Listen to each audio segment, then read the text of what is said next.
Bienvenidos, esto es Radio Sefarad y estas son las noticias. Empezamos un día más con los titulares de hoy. Un multimillonario dice haber donado 1 millón de euros a campañas electorales de Netanyahu. Atentado contra un autobús con policías con 11 muertos y 36 heridos en Estambul, Turquía. Neonazis incendian un monumento a una sinagoga incendiada por los nazis en la noche de los cristales rotos. Y la Comunidad Valenciana se sitúa por delante de Madrid, después de Cataluña y Andalucía, como foco de yihadismo en España. Estas son las noticias de las que vamos a hablar hoy. En el comentario, como siempre, Jorge. Hola, Jorge. ¿Qué tal, Jordi? Y luego viene Raquel tras una pequeña pausa para hablarnos de cultura. Y empezamos hablando de este multimillonario. Poco antes de embarcar hacia Moscú para reunirse por cuarta vez el último año con el presidente ruso Vladimir Putin, el primer ministro israelí Benjamin Netanyahu recibió en Jerusalén una mala noticia, y esta vez no viene de sus compañeros de gobierno, sino del temido poder judicial que ya ha llevado a la cárcel a un primer ministro y a un presidente. Se trata de la decisión del fiscal general y asesor legal del gobierno israelí, Abihai Mendelblit, de abrir una investigación preliminar sobre la presunta donación de 1 millón de euros recibida por Netanyahu de manos del multimillonario francés Arnaud Mimram. La supuesta entrega de este cheque a Netanyahu fue revelada por el empresario francés durante el juicio que afronta en París por un enorme fraude y habría servido para financiar una campaña electoral de su amigo Bibi. La ley israelí especifica claramente que un candidato al Parlamento no puede recibir más del equivalente a 2.700 euros de un donante particular.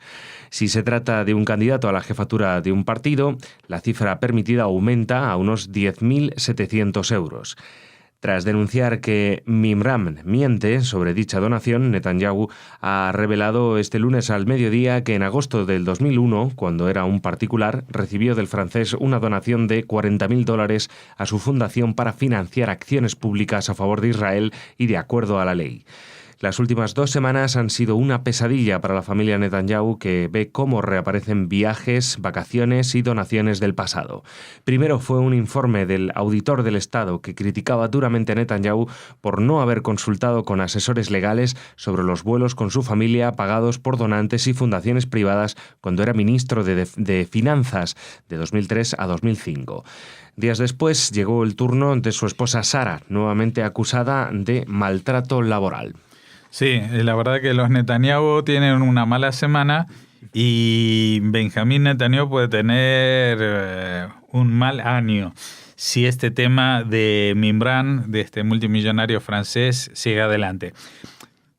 Tampoco le daría yo toda la veracidad a porque es un millonario que está detenido, acusado de fraude, y entonces me imagino que es una manera de tirar balones fuera, aunque no sé en qué le beneficia a él el hecho de haber financiado a Netanyahu. Es que de alguna manera es como decir, bueno, en vez de cobrarme a mí, vayan a cobrar a Netanyahu, pero Netanyahu no vive en Francia, entonces el fisco francés no tiene lo que reclamarle. Así que si es que se trata de una donación mientras no era todavía miembro de la Knesset, miembro del Parlamento, pues seguramente esto no es ilegal y no habrá ningún problema. Lo que pasa es que la cantidad de 1 millón de euros, incluso para una fundación, es muy llamativa. De momento lo que se conoce y lo que ha admitido Netanyahu es este talón de 40.000 euros, o el equivalente, igual son en dólares, ¿no? El equivalente a 40.000 euros que recibió hace bastantes años, en el 2001. Pero vamos a ver qué es lo que pasa, porque esto no surge justamente a diferencia de lo que pasa siempre en España, ¿no? De que surge justo cuando hay elecciones o se está investigando a alguien, pues esto viene de afuera. Esto es, como se diría en teatro, un deus ex machina. Nadie contaba con ello y de pronto están investigando a este multimillonario francés y canta la Traviata y resulta que Netanyahu tiene un gran problema, igual que lo tiene por otras cosas que parecen menudencias, pero que están poniendo en jaque al tema de toda su familia. Ya la esposa Sara fue acusada de maltrato laboral y también ha pasado a trámite, o sea que también se va a juzgar el tema de la administración económica de la residencia y para qué se usaban los distintos gastos. Hay cosas como 6.000 euros en helado y cosas así en la residencia, ni siquiera en la casa de gobierno, digamos, en la residencia particular que pagaba el Estado. Entonces uno se pregunta, bueno, a ver, los helados se los pueden pagar ellos y aparte 6.000 euros en helado seguramente se harían duchas de helado porque para bebérselos estarían mucho más gordos todos.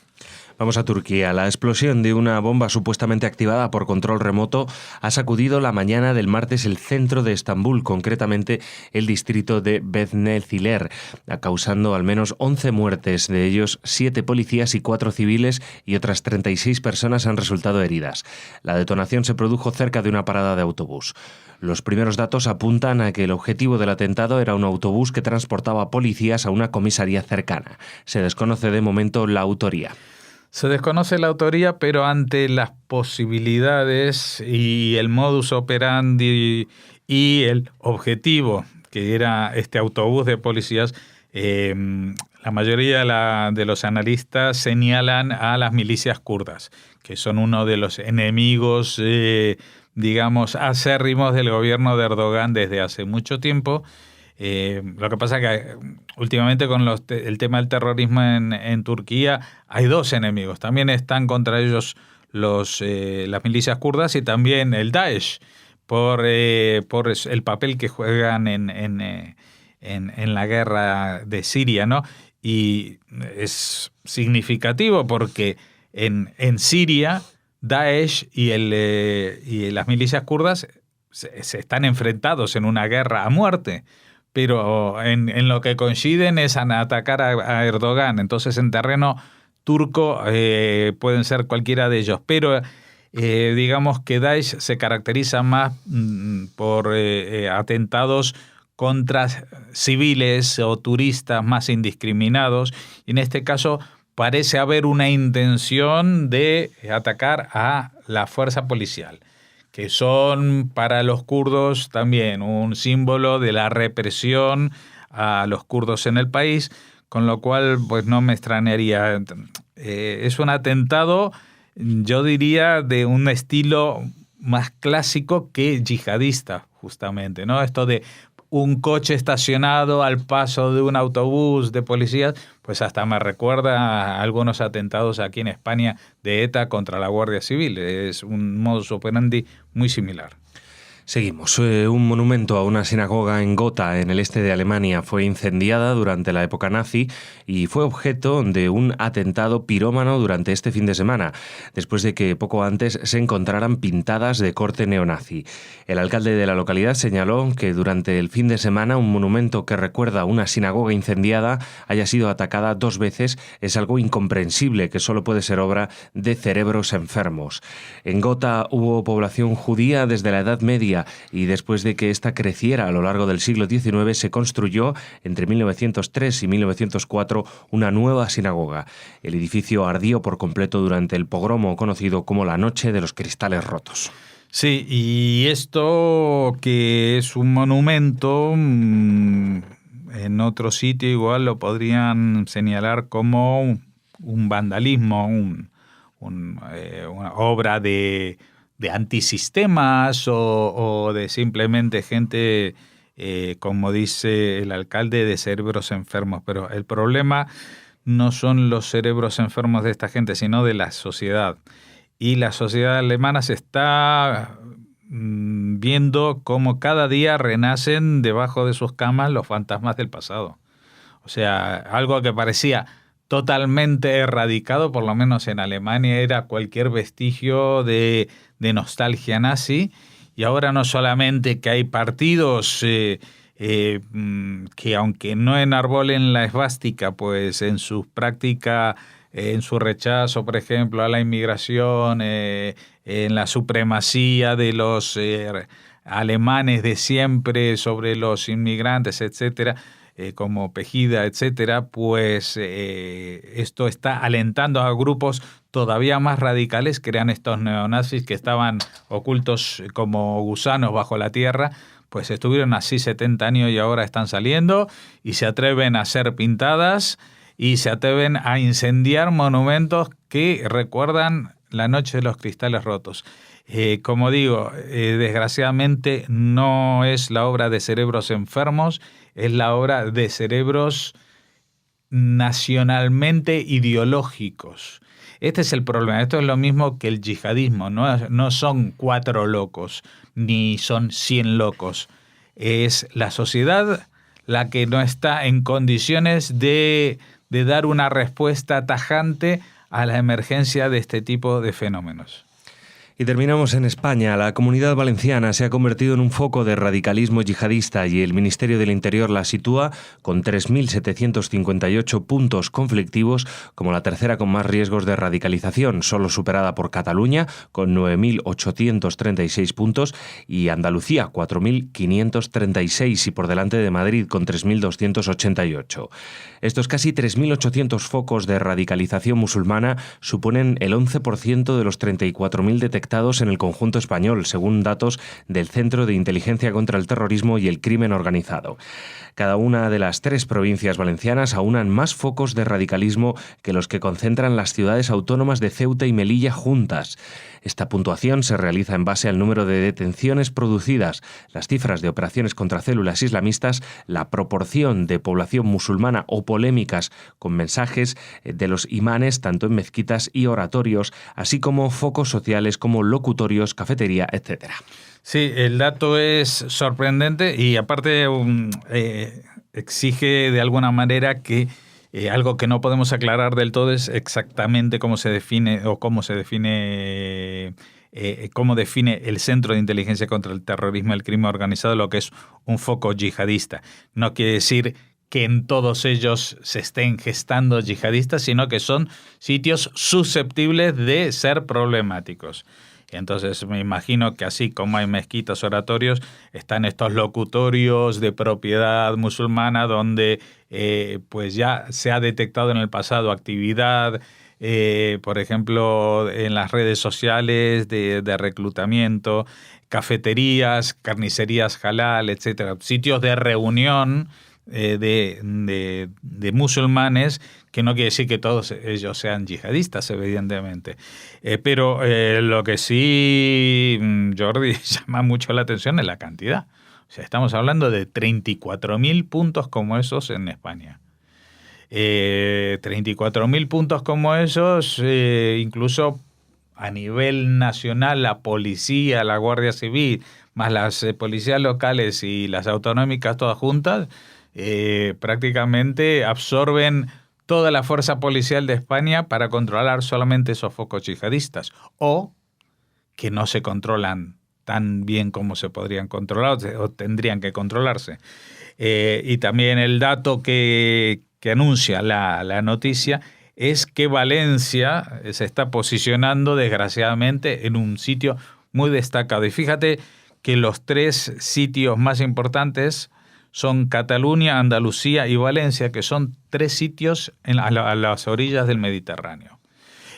Posiblemente Murcia, al ser una comunidad de una sola provincia, no esté justamente por eso en estas estadísticas, pero me imagino que si en toda la costa sucede esto, también allí.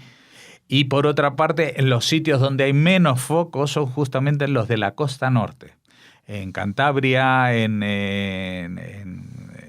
la costa norte de España, del Cantábrico, es donde menos puntos como estos se registran, y llama también la atención que incluso en estas provincias de Valencia haya más actividad o más focos que Ceuta y Melilla juntos, que aunque son solo 2 ciudades, no son una provincia, pero bueno, son ciudades enclavadas en un continente y en una zona de amplia mayoría musulmana. Entonces se supone que barrios que incluso ha saltado a la fama de la televisión, como El Príncipe, etcétera, pues son los núcleos más importantes de la radicalización yihadista, y al parecer a pesar de que son importantes, no son los más importantes. Y los más potencialmente peligrosos son todos estos sitios de inmigración de países del Magreb que están muy pegaditos a la costa y donde se da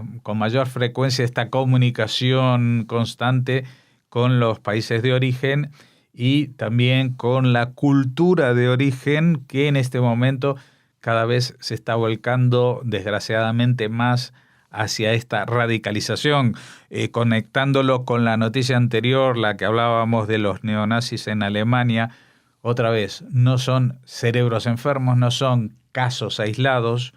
Esto es un problema mucho mayor de los países árabes, de los países musulmanes, del mismo modo que en Europa el ascenso de la ultraderecha y los neonazis es un problema de Europa entera y no solamente de 4 desquiciados.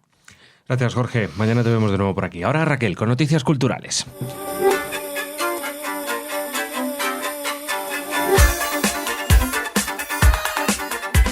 Bueno, tras esta pequeña pausa, ya saben, siempre llegan las noticias culturales con Raquel. Raquel. Hola, Jordi. Y hola estás? a todos los que nos escuchan, por supuesto. Hola, ¿qué tal? ¿De qué nos vas a hablar hoy? Cuéntanos. Empezamos hablando de la presentación de un libro que ya les habíamos anunciado aquí en Radio Sefarad, que se publicaba el nuevo título de Esther Ben-Dahán, Una hora solamente, de la orilla del día, publicado por la editorial Confluencia. Es una editorial que se está convirtiendo en de las preferidas de Radio Sefarad porque está muy atenta a los autores judíos y a las temáticas también de nuestro interés.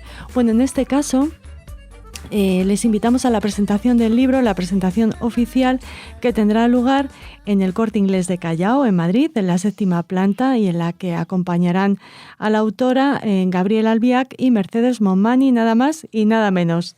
Así que estará bien escoltada nuestra querida Esther, con quien muy pronto queremos hablar de este libro. Que ya les anunciábamos que era un curioso ejercicio literario porque son 24 relatos correspondientes a las 24 horas del día en el que se da la noticia del bosón de Higgs. Ya sabes, la mal llamada partícula de Dios. Partículas elementales, partículas subatómicas, más pequeño que un quark. Bueno, pues los personajes relacionados entre sí por hilos casi invisibles, nos cuentan desde la editorial, deambulan por diversas ciudades. Todos ellos comunicados en red, pero en soledad. Viven diversos momentos trascendentes. El instante de tomar una decisión perturbadora, la percepción confusa de la realidad y su sombra, la imposibilidad de descifrar en el amor la ficción de amor de su verdad. Bueno, un montón de temas que nos hablan de, por ejemplo, un niño perseguido por los pasillos de su colegio o una mujer a punto de cometer un delito. Son algunas de las historias que nos narra Esther Ben-Dahán en Una hora solamente, de la orilla del día. Pues nada, ya con muchas ganas de hablar. No sé si he dicho que es el 9 de junio, Jordi, a las 7 de la tarde. He dicho el lugar, pero no la fecha y la hora.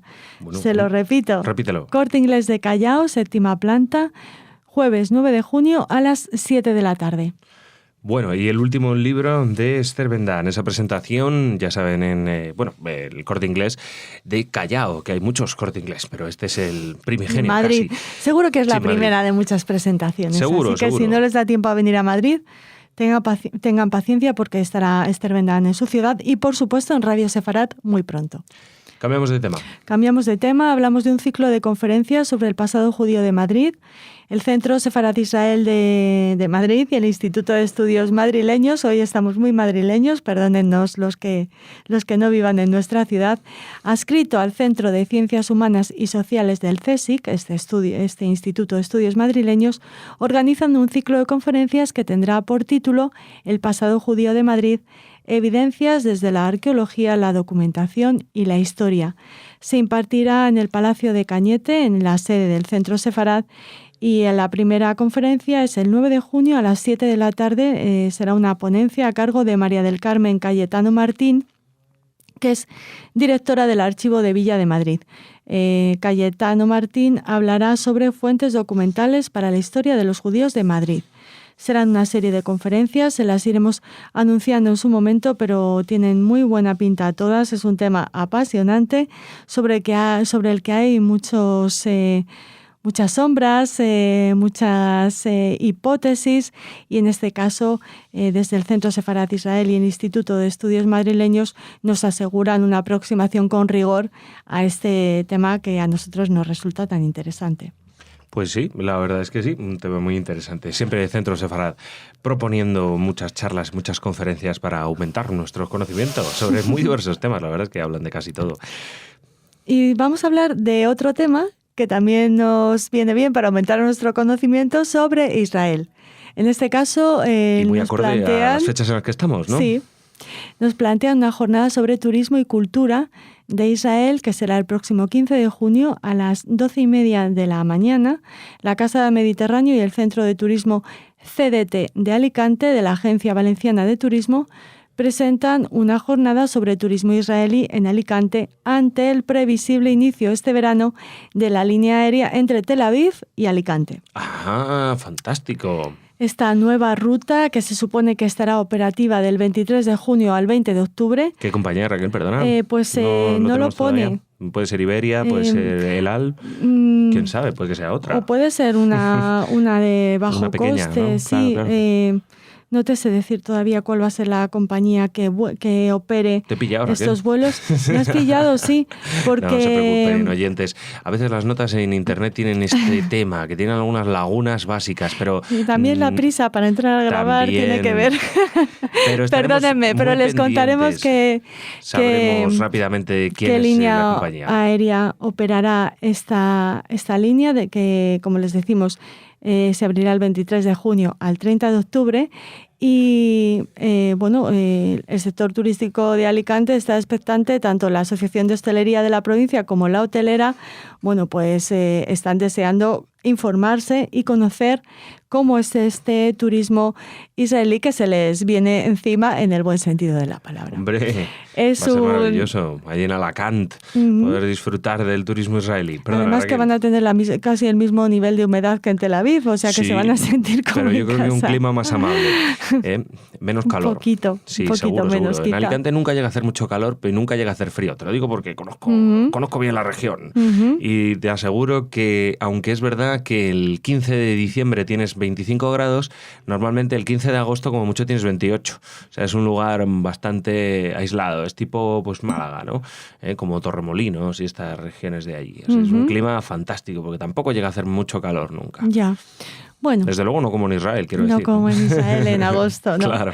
Precisamente algunos datos sobre Israel como emisor de visitantes. Bueno, pues tiene un gran potencial y por ello el Patronato Costa Blanca está desarrollando un importante plan de promoción turística en este país. De hecho, con motivo de este nuevo enlace, de esta nueva línea aérea, el Patronato organizó la semana del 29 de abril un fan trip por la provincia en el que participaron 38 agentes de viaje israelíes del tour operador Aviation Link. El objetivo de este viaje de familiarización fue permitir a los profesionales conocer la oferta turística de la provincia y vivir en primera persona experiencias que luego, por supuesto, podrán transmitir a sus clientes. Pero volvamos a la conferencia que les anunciábamos. Será impartida por Hamutal Rogel, que es portavoz de la Embajada de Israel en España, buena amiga de Radio Sefarad, y el programa provisional es a las 12:30 la inauguración, a las 12:45 el mercado turístico de Israel como espacio emisor, a las 13:15 se hablará de cómo recibir al turista israelí, a las 13:45 se disertará sobre particularidades de la gastronomía judía y a las 14:10, a las 2:10 más o menos, pues se espera alcanzar el fin de esta jornada dedicada a turismo y cultura de Israel en Alicante. Muy bien, pues nada, estupendo. Que disfruten todos los israelíes que se dirijan a Alicante como un destino de playa fantástico y con un clima estupendo. ¿Qué puedo decir? Quizá le falta un poquito de oferta cultural a Alicante, pero desde luego en cuanto a playa y gastronomía tiene para todos. Sí, está muy bien situado también para viajar a otras provincias. Sí, desde luego, muy cerquita de Madrid también. Así que nada, bueno, pues muy bien, Raquel, muchas gracias. A ti. En cuanto sepamos qué compañía va a volar desde Alicante Alicante, Tel Aviv, se lo diremos, ¿eh? Que no tengan la menor duda. Gracias, Raquel. Hasta mañana. Hasta mañana.